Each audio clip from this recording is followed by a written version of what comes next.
Hey, it's Brenda here with Horse Sense Healing, here with another episode of Grit with Grace.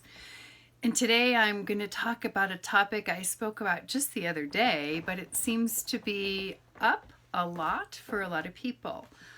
Many of the people I work with talk about similar things and struggle with these issues, and it's certainly something I've struggled with my whole life, and as I get older, my understanding of how subtle it can be it deepens and deepens. So it's that fine line that we as helpers and healers and kind-hearted people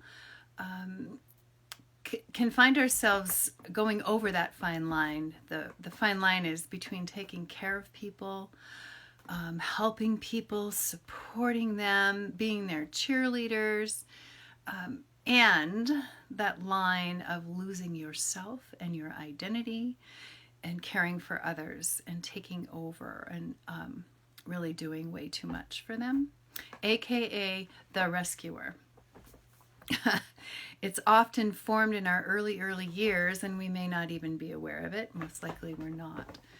So like me, many helpers and healers came from such a place. You may not find meaning in your life unless you're helping someone or doing too much for someone, taking care of, watching out for, making sure that they're taking their medicine or making their appointments. Now, maybe that's your job, and that can get carried away too.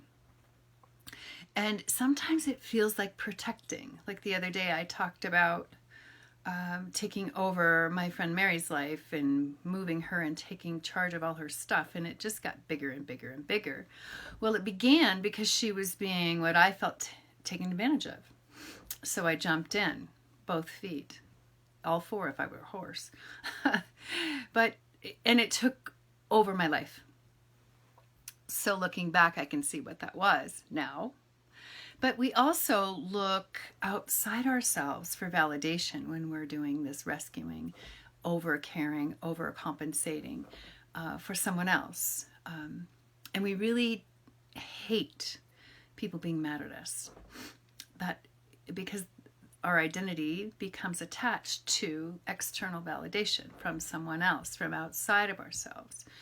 So if we feel like someone's angry with us, then that feels like a threat that we might lose their approval or their love, that kind of thing. Rescuers can get really burned out from doing way too much, worrying about maybe way too many people. Are they doing this? Are they doing that? I noticed that I seemed to attract kind of neediness. And then one day I thought, oh my gosh, am I creating neediness in people? I don't know. It was an interesting concept. But the more we do, the more those types of people will rely on us. Anxiety creeps in as you begin to really be overly focused and consumed with worry over someone's well-being. Perhaps, are they going to come home tonight? Where are they? What are they doing? Are they drinking? Maybe it isn't about drinking at all. Maybe it's about another behavior. Are they binging on sugar and they're a diabetic? It's about their well-being. And we often find ourselves in toxic or unhealthy relationships, many times recreating where we came from. So what's possible? It's possible to become confident in taking responsibility for your own well-being, for getting really clear on your own needs and not feeling guilty about it. It's not selfish to take care of yourself. You can get freedom from the old story of the tangled mess of rescuing. So what do you need to do? Well, you need to be able to change your beliefs of your own self-worth. Instead of coming from outside of yourself, for coming within. Changing that internal message that if I fix you, you'll love me, to realizing that the only person that you can fix is you. You can shift from guilt if you don't make decisions for people, if you don't loan money to them, if you don't bail them out, if you, whatever it is you find yourself doing, you can shift that to feeling empowered and strong and confident in yourself and at peace within your own being. So the first step in even starting into healing this story is becoming aware that you're in it at all, that you're doing it. Most of us aren't aware. Like I said, it's often unconscious, outside of our awareness. And then ask yourself, who are you outside of serving others? And if that scares you, maybe you're a rescuer or you know one. So what would life feel like to be at peace, to be confident in yourself, to feel happy? Yeah.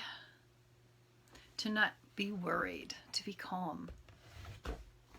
If you are interested in learning how the horses and I can assist you and support you in untangling the grit of the story of rescuing, of putting yourself last, of exhaustion from doing too much for too many, to how to make space for a new story of confidence, inspiration, of joy in being you, you can reach us through our website at horsehandshealing.com. I look forward to connecting with you. So that's it for today. Thank you for hanging out with me, and I look forward to connecting on the next episode of Grit with Grace. Have a great evening.